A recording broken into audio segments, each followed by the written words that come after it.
Troy Talks T.M.I. Transformation, Motivation, Inspiration.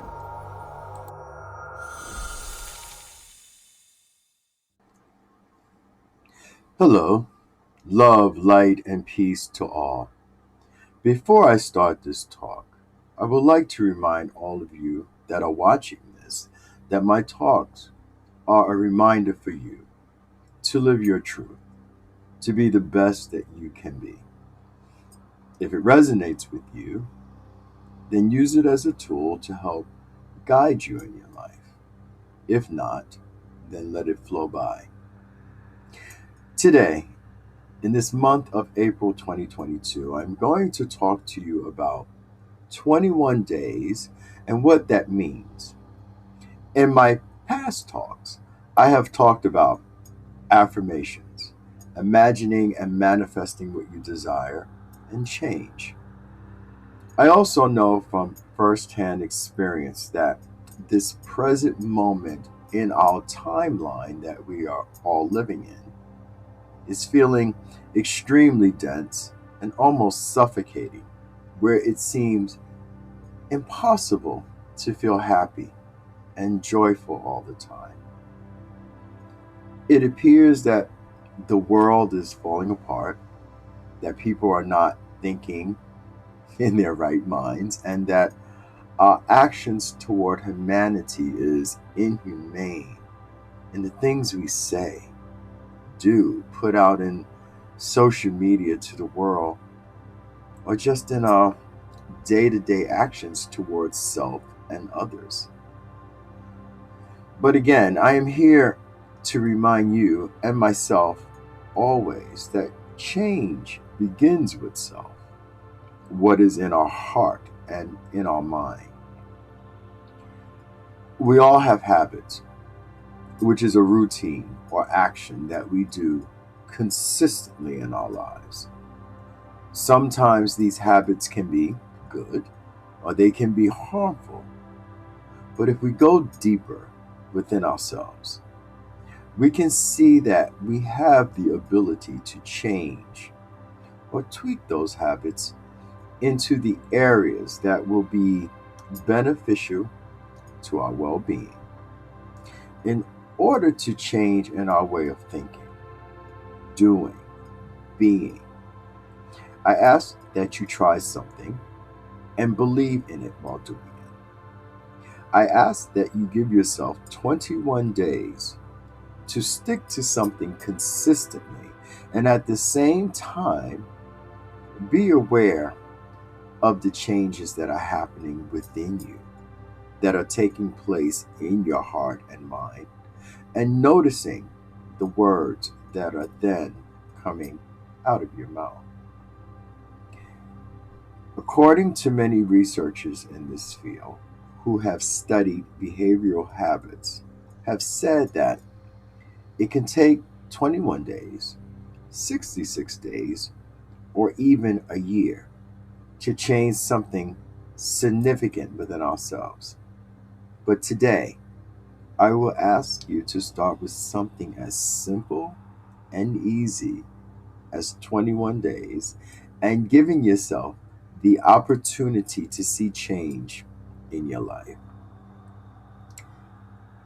Every individual can commit to a daily practice in order to improve over time and reach the pinnacle of their success, creating a behavior or action that becomes part of your daily routine, regularly performed, which in turn become unconscious actions that cannot be easily broken.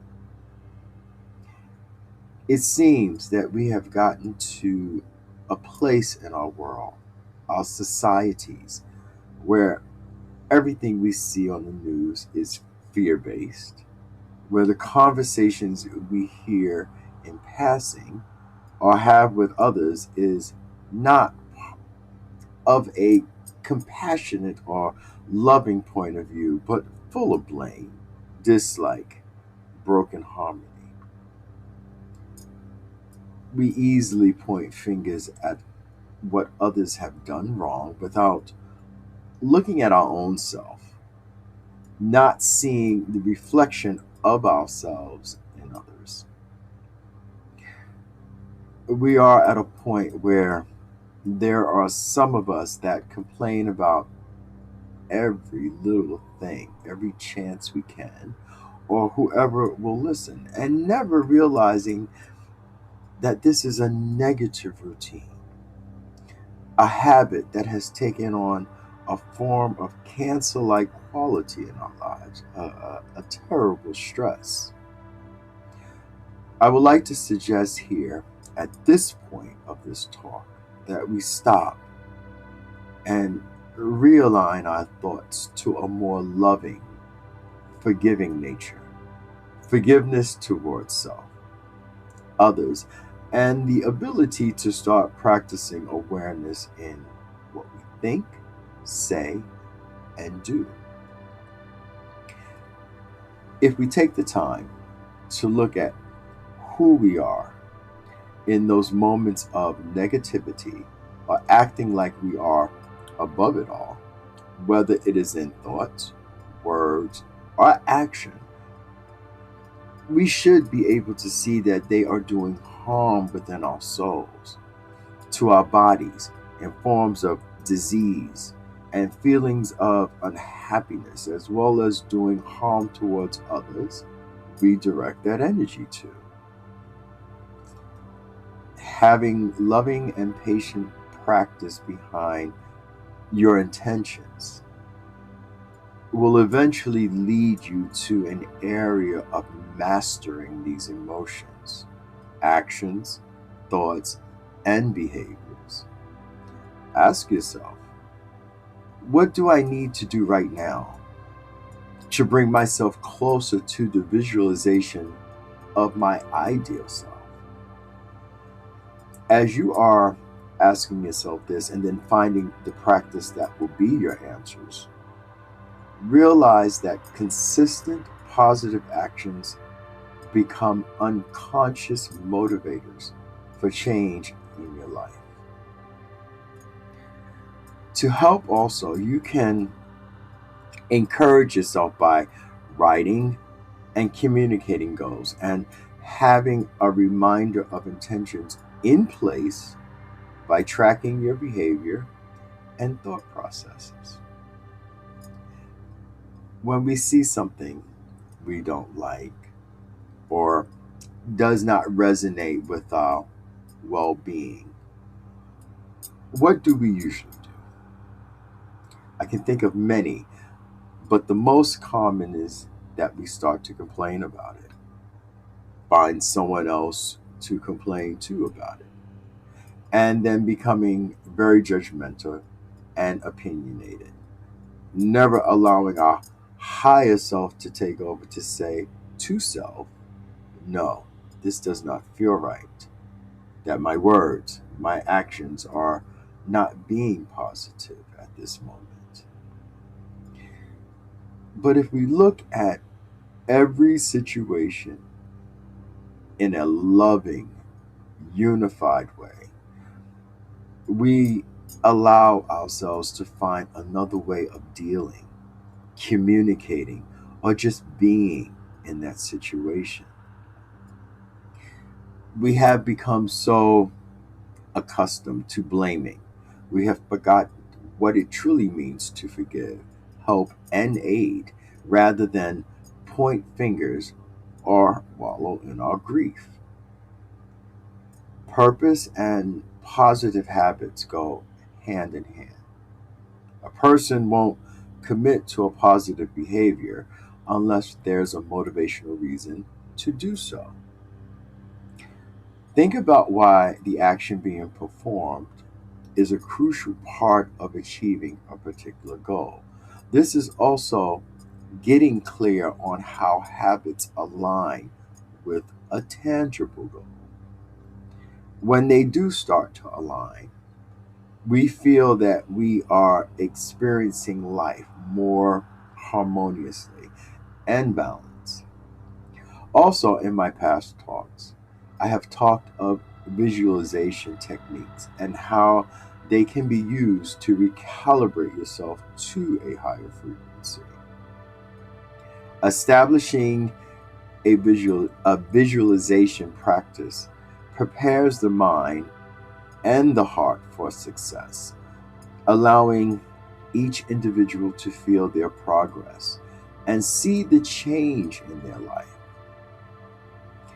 As you are changing yourself for the better to bring yourself to that higher dimension of living, being in a higher frequency of awareness, make the process of developing positive habits enjoyable. The process should be something that aligns to your goals, and keeping in mind that you want to be treated with respect, dignity, and integrity. So, with just this alone, doesn't everyone deserve that, regardless of how they are, including yourself? By you being that positive and loving being, it will show someone else how to bring that forth from within themselves. If not, they will continue to be unhappy, and you, from afar, can still give support in a way where it does not affect your well being. Keeping only positive thoughts in your mind with the right loving intentions behind it, you are then creating change for self, others, and the world around you in a way that is needed at this time. Looking back, you will see that all the people you have talked about, criticized, or held negative thoughts toward had been in judgment and not tenderness or compassion. This can result in a type of self hatred in your spirit and not the kind heartedness that you or others deserve. When we practice negativity in any form, it eventually leads to rage, grief, sadness, and then that anger is your companion, not your friend. So I would say elevate which emotions threaten you or lifts you up to a higher frequency of living, being, or existing in this world. People are what they do, not what they say they're going to do. So become the person you want to be and live in that. Practice those healthy habits to become that. Connect with your spiritual side and become something bigger and brighter than yourself. This, I am sure, will allow you to have the ability to appreciate the basic goods of life with awe, pleasure, wonder, and ecstasy. I know that not knowing what life would look like in a month or in 5 or 10 years can make you feel anxious at times. But also, not knowing can also make you feel like there are many exciting possibilities, especially practicing positive habits. It's always up to self to choose how to respond to uncertainty when faced with it. So now is the time to create and be conscious of your behavior, habits, thoughts, words, and actions. The process of developing positive habits is unique to each individual, whether it is 21 days, 66 days, or even a year. What really matters is the dedication and resolve a person has to follow through on these actions each day to create and maintain that positive change of heart and live life in a more harmonious and loving way. Your new positive behaviors will become automatic. just like your old negative ones were. But in this case, they will erase the old, the unnecessary, and bring a new light into your equation. Let's be positive influences on each other. Become aware of what you are thinking because you are self prophesizing. Be aware of what comes out of your mouth because you are speaking words of power over yourself and others. Be aware of the actions that you are taking because you are co creating your own future, your existence. So let's continue to raise each other up in spirit and love. And if you cannot do it with others, start with self. Thank you for listening and live in love. It's the only way now.